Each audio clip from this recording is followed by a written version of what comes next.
Pagi di hari kedua pendakian ini, cuaca sudah tak lagi hujan, tapi kabut tebal masih menyelimuti setiap sisi gunung ini. Tak terlihat matahari terbit di ufuk timur, sehingga membuat suhu udara tetap dingin menusuk seperti hari sebelumnya. Aku dan Kevin bersiap melanjutkan perjalanan pendakian ini menuju ke puncak yang dikenal dengan Puncak Hargo Dumilah. Kami membuat sarapan, lalu membereskan seluruh peralatan dan menatanya di dalam ransel. Di antara kami tak ada pembahasan mengenai kejadian semalam. Meski tanpa sebuah kesepakatan, kami seolah mengerti bahwa hal tersebut belum waktunya untuk dibicarakan. Setidaknya hingga kami telah turun dan sampai di base camp nanti.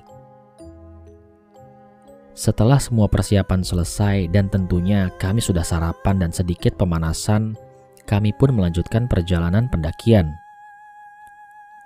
"Lewat mana, Mas?" tanya Kevin. "Gak tahu, Vin. Peta pendakian kemarin kayaknya hilang.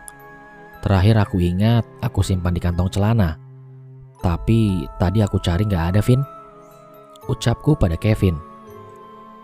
Aku mencoba mengamati area sekitar untuk mencari jalur pendakian. Tapi kabut tebal ini benar-benar mengacaukan kemampuan orientasiku.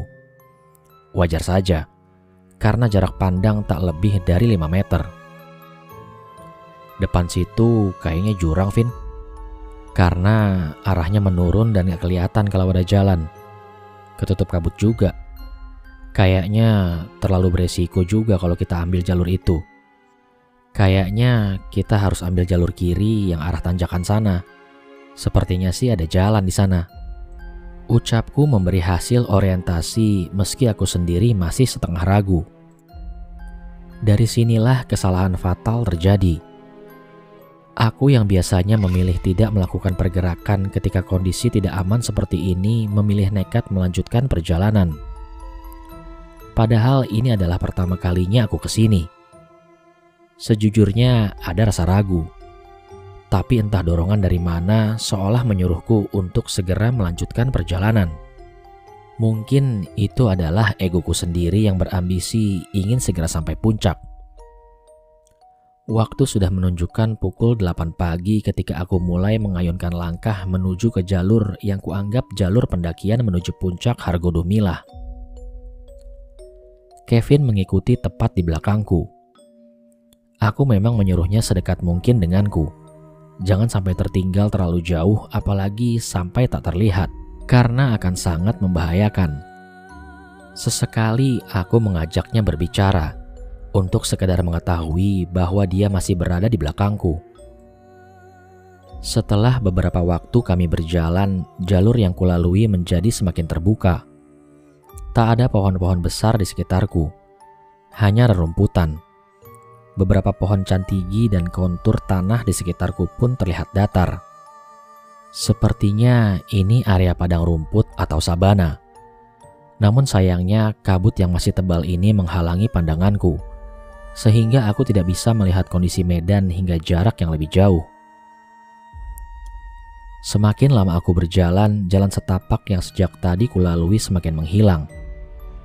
Hanya tersisa hamparan rumput berukuran pendek tetapi rapat di sekitarku. Aku seperti sedang berada di tengah-tengah lapangan yang sangat luas. Perasaanku pun semakin tidak menentu. Jika aku melalui jalur yang benar, seharusnya jalur pendakian akan tetap terlihat. Karena Gunung Lawu ini cukup populer, jadi sangat tidak mungkin jalur pendakian akan tertutup rapat atau bahkan menghilang seperti ini. Atau mungkin saat ini aku dan Kevin sedang tersesat. Menyadari terjadi kejanggalan, aku pun menghentikan langkahku. Aku harus menenangkan diri dulu sebelum mengambil keputusan akan melanjutkan perjalanan ini atau berhenti saja menunggu kondisi membaik. Seperti dalam prinsip teknik hidup di alam bebas, jika kita menyadari bahwa kita sedang tersesat, maka harus menerapkan prinsip stop, yaitu sit, think, observer, dan plan. Sit untuk berhenti menenangkan diri terlebih dahulu, terutama mengendalikan pikiran supaya tidak panik dan melakukan kesalahan yang lebih fatal. penting untuk berpikir, mengingat setiap detail perjalanan hingga bisa terjadi kesalahan yang menyebabkan tersesat. Observasi untuk menganalisa keadaan. Observasi lokasi, peralatan, perbekalan, kesehatan, kondisi fisik, dan lain-lain. Plan untuk merencanakan langkah selanjutnya berdasarkan hasil observasi dan analisa tadi. Sepertinya kita tersesat, Vin. Jalur ini aneh. Bukan tipikal jalur pendakian pada umumnya. Ucapku pada Kevin yang masih tetap terlihat tenang. Terus gimana, Mas? Kita berhenti di sini dulu nunggu kabut hilang atau lanjut cari jalan keluar? Tanya Kevin padaku. Kita nggak tahu sampai kapan kabut ini bakal hilang, Vin. Kita juga belum tentu tahu resikonya kalau kita tetap di sini. Area ini terlalu terbuka. Sangat berbahaya kalau ada binatang liar atau kalau cuaca memburuk dan terjadi lagi badai seperti semalam. Tenda bisa hancur ke bawah angin atau yang lebih buruk lagi bisa kesambar petir. Ucapku pada Kevin. Kamu tunggu sini sebentar ya. Jangan kemana-mana. Aku mau coba lihat ke sekeliling. Siapa tahu ada jalan tembusan. Aku bikin tanda pakai tali, terus aku ikat di rumput biar bisa balik ke sini lagi. Siap, Mas. Jawab Kevin dengan singkat. Ingat ya, jangan kemana-mana. Tegasku lalu pergi meninggalkannya. Waktu menunjukkan pukul 10 pagi. Artinya sudah sekitar 2 jam aku dan Kevin tersesat di area ini. Aku mulai melangkah mengikuti instingku. Karena orientasi medan kurasa sudah mustahil dilakukan dalam kondisi kabut seperti ini. Maka insting adalah satu-satunya pemandu yang kini kumiliki. Setiap jarak kurang lebih 5 meter, aku memasang penanda berupa tali plastik berwarna oranye yang kuikat di rumputan. Harap dimaklumi, aku harus meninggalkan sampah. Mengingat kondisi darurat, maka terpaksa aku lakukan. Aku terus menyusuri padang rumput yang sekilas kulihat setiap tempat ini terlihat sama. Sulit membedakan antara lokasi yang sudah pernah kulalui dengan lokasi yang baru kudatangi. Satu-satunya pembeda yang mudah kukenali adalah potongan tali berwarna oranye yang kuikat di rumputan. Beberapa kali kutemui adanya sesajen yang diletakkan begitu saja di sepanjang perjalananku. Bulu kuduku seketika meremang. Artinya tempat ini banyak digunakan untuk ritual atau menyepi oleh orang dengan tujuan tertentu. Dan yang pastinya juga banyak penghuni gaib pula di sini. Aku terus berjalan hingga pada akhirnya langkahku terhenti karena tepat di depanku berdiri kokoh dinding batu menjulang tinggi yang tak terlihat ujungnya. Wah, jalan buntu lagi. Begitu batinku berpikir. Aku kembali berpikir, sepertinya sia-sia jika aku mencari jalan keluar sekarang. Lebih baik aku menunggu hingga kabut memudar atau bahkan hilang, sehingga aku bisa berorientasi dengan baik. Dan lokasi di pinggir dinding batu ini juga cukup baik untuk dijadikan tempat ngecamp. Masih ada perlindungan dari dinding ini dari sapuan angin maupun sambaran petir, jika nantinya cuaca memburuk lagi. Lagi pula persediaan logistik kami masih cukup untuk bertahan hidup selama 3 hari. Akan lebih baik jika sekarang aku kembali ke lokasi Kevin menunggu dan mengajaknya kemari. Aku kembali melangkah mengikuti tanda yang tadi sudah aku buat. Kusempatkan melihat jam tanganku. Ternyata waktu sudah menunjukkan pukul 11 siang. Berarti sudah sekitar 1 jam aku menyusuri lokasi ini untuk mencari jalan keluar. Semoga Kevin baik-baik aja ya, gumamku dalam hati. Cukup lama aku menyusuri jalan mengikuti tanda yang tadi kubuat. Dan kurasa aku sudah cukup dekat dengan lokasi Kevin yang kutinggalkan tadi. Terus kujaga konsentrasiku untuk mengikuti tanda yang kubuat. Selama aku tidak kehilangan tanda ini, aku juga tidak akan kehilangan Kevin. Saat aku sedang fokus berjalan, tiba-tiba aku dikejutkan oleh suara seseorang yang seolah berbisik di telingaku. Pergi. Begitulah yang kudengar. Sontak aku menoleh mencari sumber suara itu. Tapi sama sekali tak kutemukan seorang pun di sekitarku. Dan tentu saja, tengkukku meremang. Aku yakin, sangat yakin tak ada seorang pun di sini kecuali aku dan Kevin. Harapanku satu-satunya hanyalah halusinasi. Semoga ini hanya halusinasi. Ya, benar ini halusinasi. Begitulah pikirku untuk memberikan sugesti pada diriku sendiri. Kulanjutkan mengayun langkah menuju lokasi Kevin. Kali ini kupercepat langkahku supaya aku bisa segera sampai di sana. Samar di depanku kulihat sesuatu yang bergerak. Seketika kuhentikan langkahku dan bersiaga. Yang aku takutkan adalah binatang liar hendak menyerangku. Semakin mendekat, semakin terlihat jelas bentuk dari sesuatu yang bergerak tadi. Manusia. Itu bentuk tubuh manusia yang sedang bergerak menuju ke arahku. Semakin lama semakin jelas sosok itu terlihat, yang ternyata adalah Kevin yang sedang berlari mengikuti tanda yang sudah aku buat. Akhirnya ketemu juga, Mas. Ucapnya diiringi nafas yang memburu ketika sampai di depanku. Sekejap ku amati terlebih dahulu. Apakah ini benar Kevin temanku atau makhluk gaib yang menyerupai Kevin untuk menggodaku?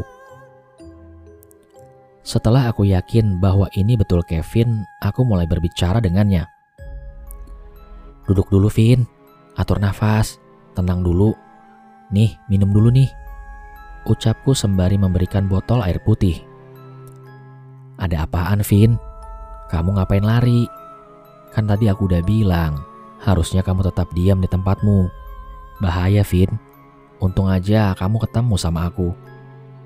Sambungku setelah kulihat Kevin mulai tenang. Tadi gak lama kamu pergi, aku masih duduk santai sambil ngudut. Tiba-tiba aku dengar suara kayak langkah kaki orang di belakangku. Awalnya hanya satu orang. Lama-lama jadi banyak. Aku coba lihat ke belakang, ternyata gak ada orang. Aku lihat lagi ke depan sambil terus doa dan nenangin diri. Gak lama aku dengar lagi suara langkah kaki kayak tadi. Kali ini diikuti sama bau-bauan aneh. Kayak bau singkong kebakar gitu, Mas. Tapi campur sama bau kembang. Ih, takut aku, Mas. Tapi aku juga penasaran. Terus akhirnya aku nengok kan. Dan aduh, Mas, gila banget, Mas. Tiba-tiba di belakangku ada orang berdiri. Tapi yang kelihatan cuma kakinya doang. Badan dan kepalanya ketutup kabut. Tinggi banget, Mas. Aku masih kaget sampai gak bisa gerak. Gak lama muncul lagi tuh orang lain tapi kecil-kecil. Paling tingginya sepinggangku.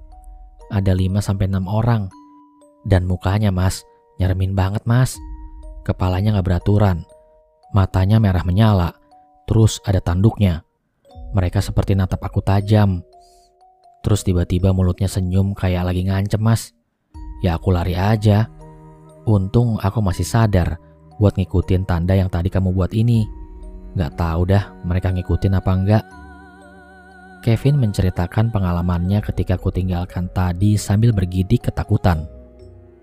Jujur aku jadi bingung sekaligus bimbang setelah mendengar cerita dari Kevin.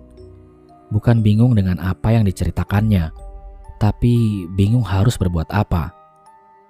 Kondisi kami saat ini sedang tersesat. Cuaca sedang berkabut tebal sehingga membuat kami kesulitan untuk mencari jalan keluar. Ditambah lagi adanya gangguan gaib dari penghuni gunung ini. Bertahan di sini atau bergerak mencari jalan keluar sama-sama beresiko. Keras aku berpikir mencari jalan keluar dari permasalahan ini hingga membuat kepalaku serasa hampir pecah. Kita istirahat dulu sekarang di sini, Vin. Setelah ini baru kita jalan lagi, ucapku. Kita kemana, Mas? Udah ketemu jalurnya? Tanyanya yang masih diliputi rasa takut. Belum, tapi aku tadi ketemu tempat yang mungkin lebih aman dari tempat ini. Setidaknya aman dulu, kalau tiba-tiba nanti ada badai lagi. Cuma aku gak berani jamin kita aman dari gangguan mereka, jawabku pada Kevin. Duh, takut aku, Mas. Ucapnya terlihat panik. Sama Vin, aku juga takut. Tapi kalau kita nyerah, mereka akan dengan mudah menguasai kita. Bagaimanapun juga, kita harus tetap berusaha. Ucapku sedikit meyakinkannya. Ya udah mas, aku manut aja. Jawabnya dengan pasrah. Kalau boleh jujur, sejak bertemu Kevin tadi perasaanku sudah tidak menentu. Aku mempercayai ceritanya. Pasalnya, aku sendiri pun merasakan bahwa saat ini mereka ada di sekitar kami. Aku memang tidak bisa melihatnya. Aku tidak pernah bisa melihat penampakan mereka secara langsung dalam bentuk nyata. Tapi aku bisa merasakannya. Bahkan aku bisa merasakan berapa jumlah mereka saat ini. Yang jelas banyak. Sangat banyak hingga tak terhitung. Mereka mengelilingi kami seolah hendak menerkam kami bersama-sama. Cukup kuat energi yang mereka keluarkan. Terbukti sedari tadi aku tak berhenti bergidik ngeri. Kita jalan sekarang aja, Vin. Jangan terlalu lama di sini. Terlalu dingin. Ucapku. Ayo mas. Sahutnya diikuti gerakannya beranjak dari tempat duduknya. Kami kembali berjalan menyusuri sabana ini, mengikuti tanda yang tadi sudah aku buat. Cukup lama kami berjalan. Mungkin sudah melebihi waktu yang kugunakan saat kembali dari pinggir tebing hingga bertemu Kevin tadi. Tetapi dinding tebing yang tadi kutemui tak juga kami temukan. Aku kembali merasa aneh. Seingatku tak terlalu jauh. Aku pun menghentikan langkahku dan mengamati sekitarku. Kulihat tanda tali yang kubuat pun masih ada. Kenapa mas? Tanya Kevin penasaran dengan tingkahku. Kok kita gak nyampe-nyampe ya Vin? Seingatku gak jauh kok. Lagian ini tanda tali pun masih ada. Dan terus kita ikuti. Tapi kenapa gak sampai-sampai ya? Ucapku yang kebingungan. Lah, terus gimana mas? Ucapnya yang juga ikut bingung. Rokok masih Vin? Tanyaku diikuti ekspresi bengong Kevin yang terheran-heran. Tiba-tiba aku menanyakan rokok. Malah bengong. Rokok masih? Aku mau ngudut dulu Vin, biar tenang dan bisa mikir. Sambungku pada Kevin. Oh, masih mas. Nih, ucapnya sambil memberikan sebungkus rokok. Kuterima rokok dari Kevin lalu membakarnya. Dan kulanjutkan dengan menaruh ranselku. Aku ingin beristirahat di sini, menenangkan diri supaya bisa berpikir lebih jernih untuk mencari jalan keluar. Dan rokok membantuku untuk bisa rileks. Lagi pula aku rasakan punggungku semakin berat dan panas. Mungkin pengaruh beban ransel yang sedari tadi selalu aku bawa. Atau mungkin ada beban tambahan. Suasana di sini tak jauh beda. Sama mencekamnya. Tapi aku sudah sedikit tak peduli. Yang kupikirkan sekarang adalah bagaimana caranya bisa keluar dari situasi ini. Mas, di belakangmu. Tiba-tiba Kevin teriak sambil menunjuk ke arah belakangku. Spontan aku pun menoleh ke arah yang ditunjuk Kevin. Tak kutemukan siapapun atau apapun di situ. Kosong. Hanya tas ranselku yang tergeletak di tanah. Selebihnya dinding putih yang tak tertembus yang terbuat dari kabut. Tapi tiba-tiba bulu kuduku kembali meremang. Seluruh badanku merinding menandakan ada eksistensi dari mereka di dekatku. Kamu bisa lihat Vin? Tanyaku padanya. Aku memang belum mengenal Kevin sepenuhnya. Baru 2 tahun ini aku mengenalnya. Ia adalah juniorku di organisasi pencinta alam. Jadi aku memang belum paham sepenuhnya tentang dia. Terutama yang berkaitan dengan hal gaib. Apalagi, maaf, dia berbeda keyakinan denganku. Jadi memang kami tidak pernah membicarakan hal semacam itu dengannya. Tapi kalau soal pengalaman dan kemampuan mendaki gunung, aku sangat paham sejauh mana kemampuan dia. Karena aku sendiri yang melatihnya. Kadang bisa, kadang enggak mas. Keluargaku menganut kejawen yang cukup kental mas. Jadi sejak kecil aku bisa lihat begituan. Cuma karena aku gak terlalu suka dan memang gak ada niat mendalami, jadi ya gitu. Kadang lihat, kadang enggak. Jawabnya dan aku hanya manggut-manggut saja.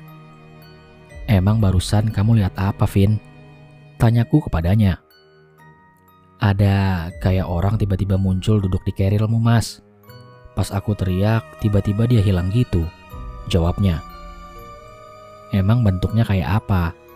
Sengaja aku bertanya seperti itu, mengabaikan pantangan umum dilarang membicarakan jika bertemu hal gaib di gunung. Tujuanku sekedar untuk menguatkan mentalku saja. Begitulah caraku melawannya. "Bentuknya biasa aja sih sebetulnya, Mas. Kayak manusia biasa gitu.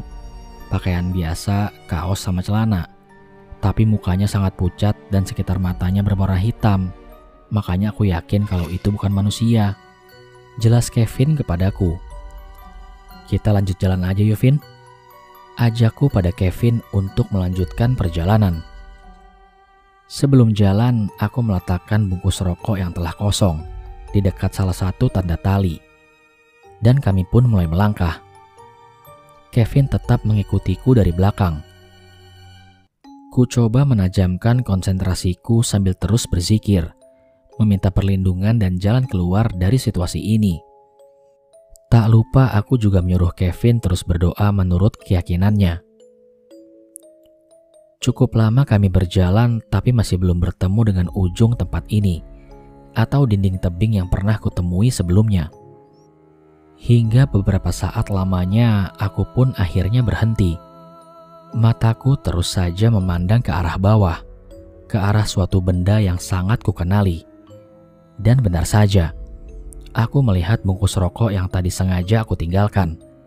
Dan itu artinya sejak tadi kami hanya berputar-putar saja lalu kembali ke tempat semula. "Udah gak bener ini, Vin. Coba kamu lihat itu," ucapku sembari menunjuk bungkus rokok di depan ujung sepatuku. "Jadi kita cuma muter-muter aja dari tadi, Mas," ucapnya yang terlihat bingung. "Kita dikerjain ini, Vin. Kita dibikin bingung dengan dibuat jalan berputar-putar aja dari tadi." "Waduh, terus gimana, Mas?" "Keluarin kompor, Vin. Kita ngopi dulu," ucapku pada Kevin. Aku merasa memang percuma jika kami terus berjalan tapi ujungnya kembali lagi ke tempat ini. Jadi lebih baik berhenti terlebih dahulu, dan ngopi adalah solusi terbaik untuk saat ini. Apapun yang terjadi nanti, kami akan hadapi saja sampai batas kemampuan kami. Meski diselimuti rasa takut dan ancaman teror, kami tetap berusaha tenang dan santai.